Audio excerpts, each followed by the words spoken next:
there's something about the building. I can't actually tell you what it is about the building, but there's something about it.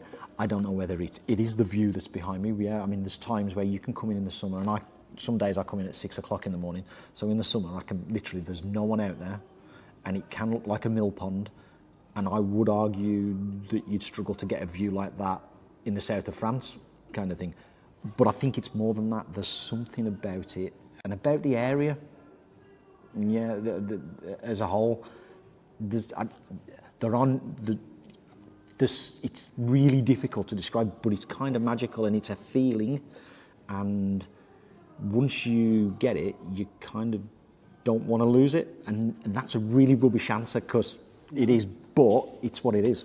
The Midland iconic Art Deco style building that over the years has had a variety of guests, etc. Been in many states of repair or not, as the case may be. Currently, we have 44 bedrooms, some with some of the most phenomenal views of the bay that's behind me now. Unique in its location, etc. for that. Massive food and beverage business. Ranging from the Terrace sort of restaurant style, the Rotunda bar with its more casual dining, etc., and sort of more fun sort of cocktail type atmosphere, and then even events as well, catering for up to 140 people for weddings, celebrations, Christmas party nights, that sort of thing. And all of this all at the same time as being a place where people can just pop in, have a coffee, sit in the window, and admire the view, and sort of get ready for the day ahead or the week ahead, etc. Yeah. How do customers find you?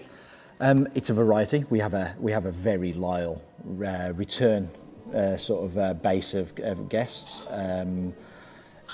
We strangely people who are sort of into Agatha Christie and Poirot end up stumbling on the Midland, as it was one of the venues for one of the episodes of the Poirot series. Why did you choose Morecambe? But it sounds like Morecambe's almost chosen you. Well, there is a little bit of that. What I would say is my wife's family are local, and probably I know more about the Midland because it closed and fell into disrepair, because I got all the stories from my wife's mum and dad and from her grandma about how her grandma, when she was a child, it was a special trip out to come to Morecambe on a Sunday or a Saturday, and if they were really well behaved, they were allowed to have an ice cream. And this is the funny bit, and I had to double check this. If they were really well behaved, they were allowed to have an ice cream and sit outside the front of the Midland, not actually on the property, but outside with it behind them. That was like a massive reward. And then I kind of lived the, if you like, the optimism of every time there looked like there was going to be a solution to get the Midland back open. And then I actually witnessed the disappointment when the deal fell through or that plan didn't work.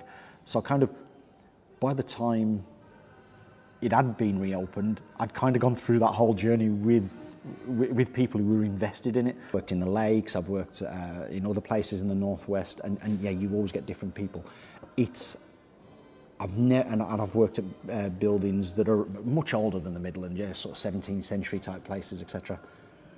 I think anyone who is the general manager here, or even the people that own the actual building, I think you very quickly work out that it's not yours. You're just a custodian for it, to look after it for the people that live locally. It is more than a hotel, it's more than a restaurant, it's more than a bar. It kind of belongs to everyone in the community. It belongs to the people, and that's really special and massively unique. And then therefore the people you get that come in, they kind of own a bit of it.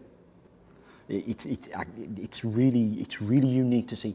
It's like they own that little bit. For that half an hour or that 15 minutes or that 2 hours or that 2-night stay, it's like they own a bit of the Midland, and they kind of love it and cherish it and want to look after it for you.